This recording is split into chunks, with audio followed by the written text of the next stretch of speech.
Good day everyone, I am Mark Benjudiar Santos from TM1B and this is my reflection about Chapter 1.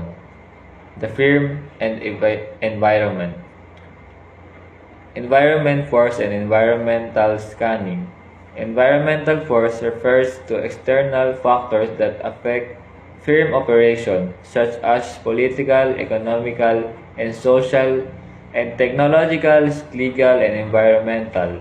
Environmental scanning is the process of systematically analyzing these factors to identify the opportunities, threats, and trends that might impact the business. Local and international business a firm operates within both local and international business environments. Locally, a firm is influenced by domestic market condition, law, culture factors, and structure. Firm must navigate the different regulator framework, exchange rate, political climate, and cultural norms. Both environments require firms to adapt their strategies to remain competitive. Phase of economic development. Development occurs in phase pre-industrial, industrial, and post-industrial. In the pre-industrial phase, economies are primary agriculture.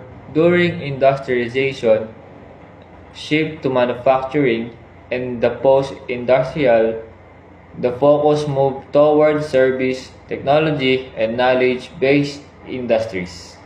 Partnership, limited liability companies, corporation, and cooperatives.